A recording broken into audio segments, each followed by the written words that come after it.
You remember before you were at OPICA, any of the changes that took place, as you arrived to OPICA? Yes, I think one thing is the fact that if you're at home all the time, you get bored. So OPICA gives you an opportunity to meet other people, no matter what socioeconomic level they are. And you find out that we all have the same problems. Maybe just our perspectives are different. Just the way I'm looking at something doesn't mean you're looking at it the same way. But the truth is, you have the same problem I have. You just got to figure out how can I really deal with this. Uh-huh. Yeah. Sounds a lot like life. Right. So just out of curiosity, is that one of your paintings behind you?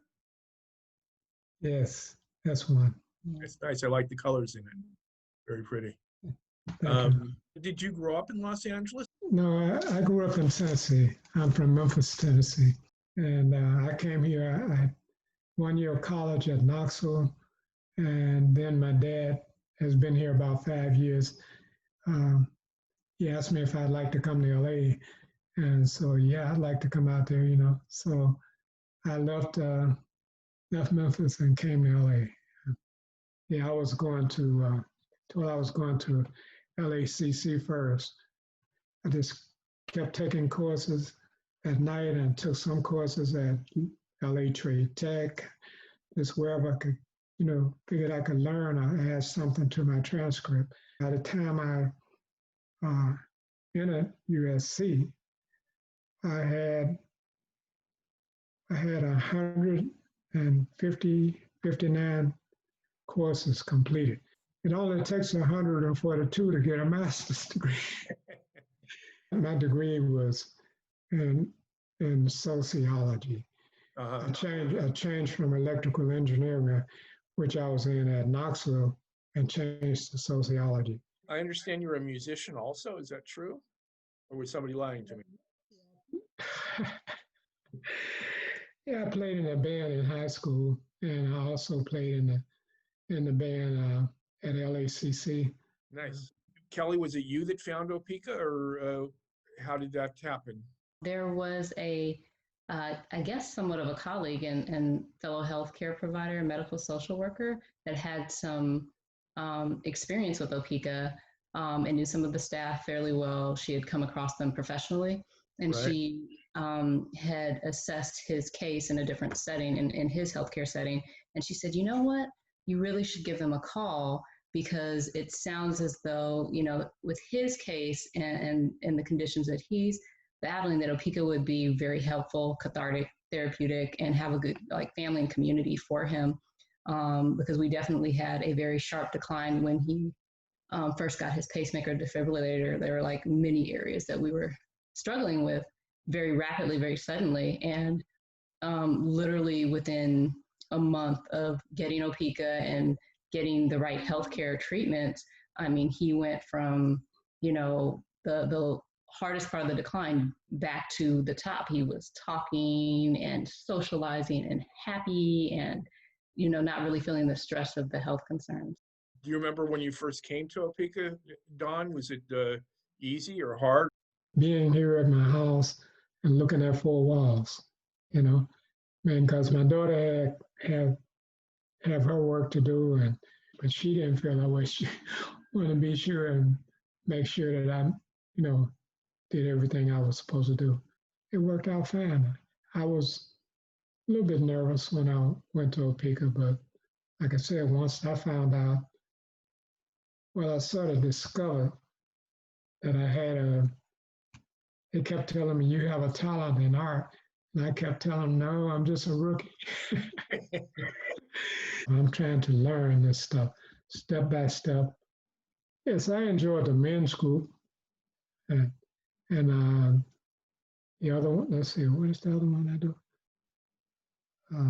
You've done the today. chair yoga, you've done the friendship group? Yeah, friendship. Yeah, and so I've been in almost every group they have to offer. I've enjoyed them all immensely, but as I said before, the one that I enjoy most is art. When COVID started and we had to close our doors and did programs on Zoom, how did that change for you? The online um, situation hasn't bothered me that much. Um, I pointed out to Abby and to Sarah that, you know, it'd be a good thing if we kept this going, because here's the whole point. I'm talking to you about something, Right? maybe someone else may be interested. They may look at this and say, oh, I never thought of that. I never looked at it this way. So Kelly, is there anything that you can think of that prepared you to become a caretaker, for your dad? My father was a caretaker to my grandmother and great grandmother. I was raised in a house of 4 generations. I found myself consistently through most of my adulthood in situations where I was in survival mode or I was in crisis mode and doing crisis management, not always for myself, but a lot of times for, cousins, family members, friends, just I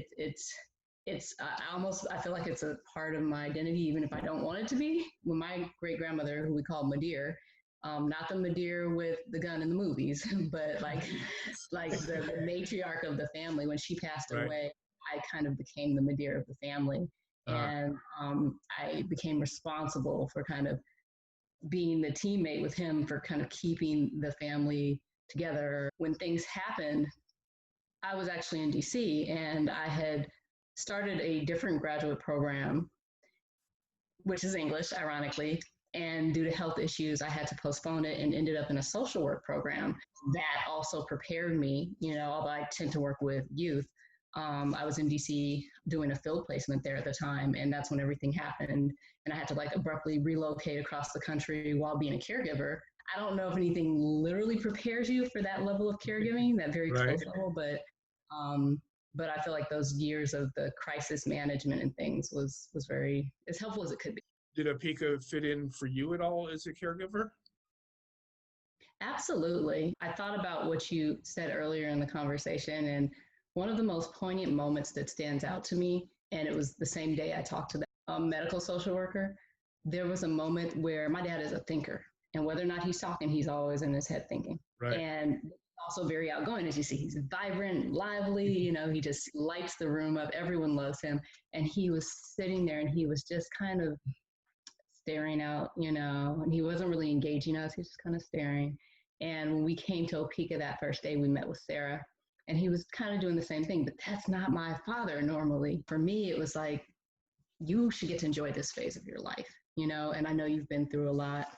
You have a lot going on. So we were sitting there talking about it and what he was like and like you said, what his life was like. And it was just so different, drastically different, and I feel as though Sarah and then later Mary and Kathy and Abby and Ann, they understood, they got a really good sense of his identity and who he was as a person and what he needed. Even when he rebels a little and he'll say, well, I don't want to do this particular activity, whereas for other people at OPICA, it works great. He wants to be in the art, he wants to advance, and they just are so empathetic about molding to his needs as a human being. That's really different from any other healthcare setting that we've been in. Even though the VA is fantastic, we love the VA, but just the intimate care that you get at OPICA, I haven't seen that anywhere else in the 2 years that I've been back. You have some support groups that I'm looking forward to. I've done the family days. The family days are great. The workshops about things about how to communicate differently and things like that, those have been super helpful. And I have caregiver friends from OPICA, surprisingly. I can think of at least 2 off the top of my head, 3 actually. They've become, the members of OPICA have become close. And so we stay in contact even outside of OPICA, the caregivers and I. And the OPICA we have is very personal, and it makes you feel at home. It makes you feel like, hey, somebody here understands me, and somebody here cares about me. That closeness that makes you know that OPICA really cares about what you do and what happens to you. Absolutely.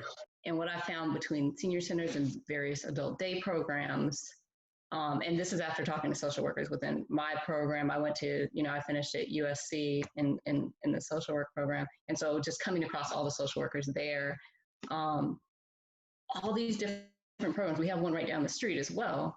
And the difference that I've been told over and over again is the family, the community, and part of what makes it so healthy and allows people to say, sometimes it's recover, sometimes it's slow in the process of things that might be changing in life, or declining in life, is that family, the community, the attention to each individual. It's not just OPICA, is not just a place you go and then you pick someone up at the end of the day. They weren't just passing time. They were actually working on the things that make us the best of who we are. And one of the things that he said to me that I've noticed when he talks about the groups that he joins, there's a Spirit Builders group, which he loves, with Judy. And one of the things he always comes back and says is, we talked about, what happens when you lose some of your independence, and how do you deal with that? And how do you feel about that? And what can you do to combat that? So they're really continuing with the things that are important to them, and I don't know that you get that attention at the same level in similar types of support agencies. I guess we're somewhat of like mind. It was the online thing that you had mentioned earlier that I thought was so important now, considering we're in the pandemic year, in the February to March timeframe, the shift happened, and to go from being out and going every day and to having to be at home in March and April and that sort of thing, there were definitely, even with my dad's bright spirit, just differences. He was a trooper. He's like, I'm okay, but just in his mood and his energy and his motivation, and even in his goals for life, they just kind of shifted. I could just see it, but my dad's keep a stiff upper lip. And then OPICA did this plan and implemented these Zoom classes. And my dad does not love technology. I mean, he respects it, but he is not a fan of people who get stuck on their phones and that sort of thing.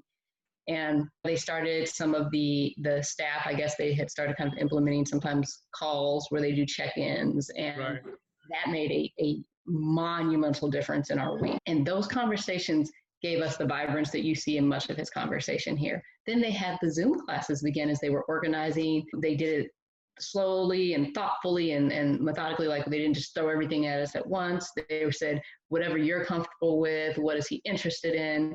And then he starts going in these Zoom class. He was in one Zoom class. He started in the art class. And then next thing you know, they built a second group. I want to say it was friendship group next, but it might have been Spirit Builders.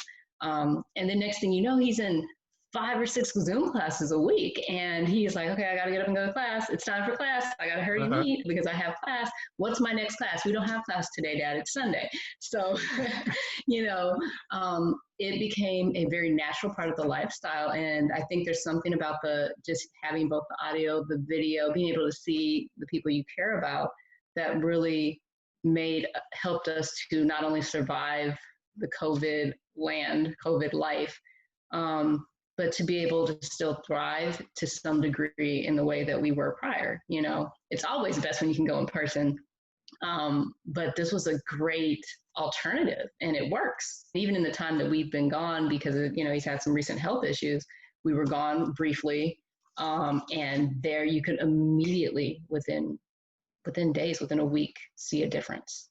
You could tell that he missed and needed this level of contact communication, any of the kind of therapeutic things that they do, the things that they can do to grow, aim. He learned how to develop a vision for yourself as you're aging. What do you want? He wants to see his grandkids. What do you want? I want to become a better painter. What do you, and it wasn't just a matter of doing it by yourself. He needed OPICA there to help that move forward in his journey, to move forward in his journey with that. It gave it more meaning.